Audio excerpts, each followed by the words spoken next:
STI पूर्व 2012 या प्रश्नपत्रिकेमध्ये हा प्रश्न आहे. वर्गमूळ आहे 0.005625 छेद 0.25 बरोबर प्रश्नचिन्ह आहे म्हणजे किती असा अर्थ होतो. पहा उत्तर कसं काढायचं.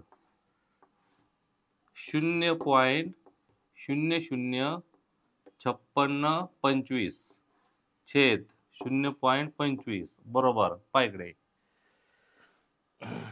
तर वर्गमूळ काढताना पॉइंटचं काय असतं ते नीट पहा. पॉइंटच्या उजवीकडे 2 दशांश स्थळे असली तर वर्गमूळामध्ये 1 दशांश स्थळ येतं. पॉइंटच्या उजवीकडे 4 दशांश स्थळे असली उत्तरामध्ये 2 दशांश स्थळे येतात. पॉइंटच्या उजवीकडे 6 दशांश स्थळे असली तर उत्तरामध्ये 3 दशांश स्थळे येतात. आता 56 आहे का नाही, 56-25 त्याचं वर्गमूळ आहे 75. किती आहे 75. 56-25चं वर्गमूळ 75 आहे आणि 25चं वर्गमूळ 5 आहे. पहा इकडे आता 56-25चे वर्गमूळ 75 आणि 25चे 5. पण येथे पहा बरं किती अंक आहेत 1 2 3 4 5 6. 6 अंकांचं वर्गमूळ दशांश अंक किती आहेत 6 आहेत. त्यामुळे त्याचे वर्गमूळ 3 असणार आहे. मग 1 2 आणखी एक शून्य वाढावं लागणार 0.075 हे त्याचं वर्गमूळ होणार. ह्याचं 2 अंक आहेत त्याचं वर्गमूळामध्ये एकच पॉईंट येणार 0.0 असं होणार आहे.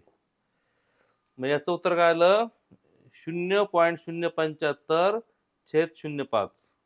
आता काय करायचं याचा भाग लावायचा. हा पॉईंट नको आहे मग आपण काय करायचं याचा 5 करायचा. 1 पॉईंट सरकवला याचा 1 पॉईंट सरकवायचा 0.75.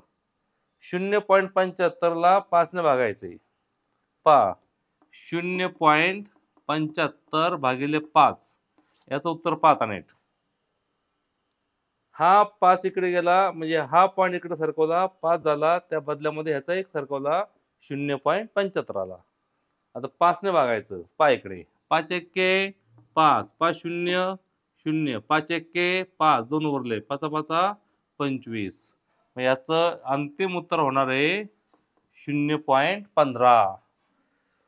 म्हणजे याचं उत्तर होणार आहे 0.15. डी हा पर्याय बरोबर आला 0.15. ह्याच्यातलं मुख्य काय ध्यान ठेवायचं की डबल संख्येचा अशा 2 संख्या असल्या त्याचं वर्गमूळ एक संख्या येते.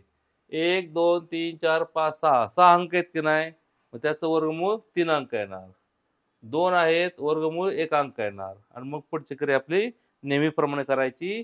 भाजक स्थानच्या अंकाला पॉईंट नको 1 पॉईंट सरकवायचा त्या बदल्यामध्ये हा पण 1 पॉईंट सरकवायचा. 0.75 ला 5 ने भागलं उत्तर आलं 0.15. हे त्याचं उत्तर आलं डी हा पर्याय आला.